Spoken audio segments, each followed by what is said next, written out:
in this year's NCAA tournament. The first one was Michigan against Texas A&M. Coming into this game, Texas A&M was being picked by a lot of people because they absolutely throttled North Carolina, who was defending national champions, by 20 points. And no one thought that Michigan could beat them because of Texas A&M's size. In this game, Michigan annihilated them because they shot the three-point ball so well. They hit like 10 in a row in the first half and just demoralized Texas A&M. And after that, Michigan never looked back. They had Everest contributed to the three-point barrage. They had Mo Wagner score, Aludo Rahman scored. You had Charles Matthews. You had Jordan Poole. So all the Michigan players, almost all the Michigan players hit a three. It was absolutely insane. UMBC's historic upset of number one seed Virginia was the greatest upset in college basketball history. No 16 seed had ever beaten one prior to this game. Virginia was not only the one seed, but they were the number one overall seed, and their defense was tenacious throughout the season. Virginia won the ACC by 4 games, and the ACC is the best conference in basketball, so nobody could have saw this coming. And it seemed like UMBC controlled the game in the entire second half. They ended up beating Virginia by 20. Lyles was the main contributor. Lyles was their main scorer, and he could not be stopped by Virginia.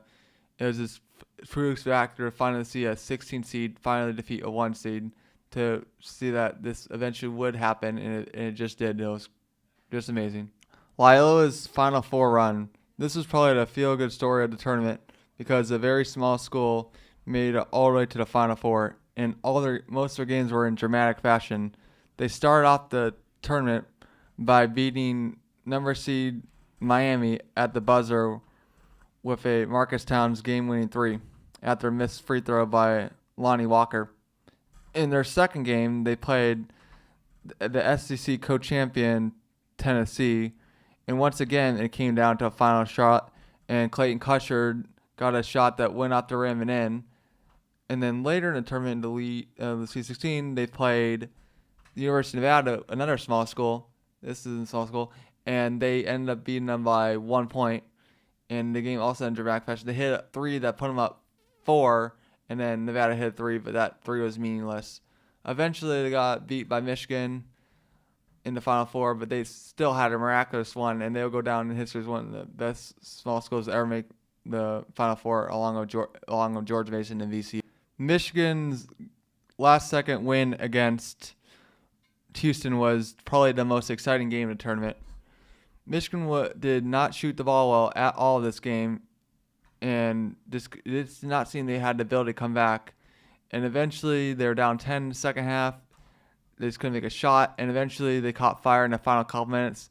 What helped out was Houston missed a lot of free throws they should have probably made.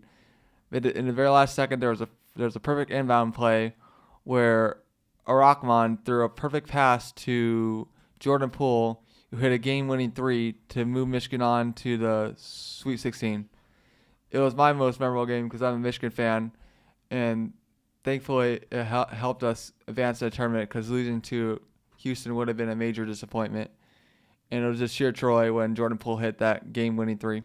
Nevada's miraculous comeback against Cincinnati. As a matter of fact, I was watching this game at work. I thought it was over really in the second half because Cincinnati was up by 22. And if you know anything about college basketball, you know Cincinnati is one of the best defensive teams in the country. They lock down everybody. Just watch them in the AAC tournament. You'll see what I mean. And then they just started turning the ball over. Nevada was hitting all their shots. And this is just a miraculous comeback that I don't think any of us saw coming. I mean, these are some of the dumbest turnovers I've ever seen in my life. Cincinnati was almost trying to give the game away to Nevada in the final minutes. But I think it probably was the most miraculous comeback in March Madness history as far as point differential in the second half. It just comes to show you, in these type of March Madness games, it's not over until the buzzer sounds. Truly phenomenal.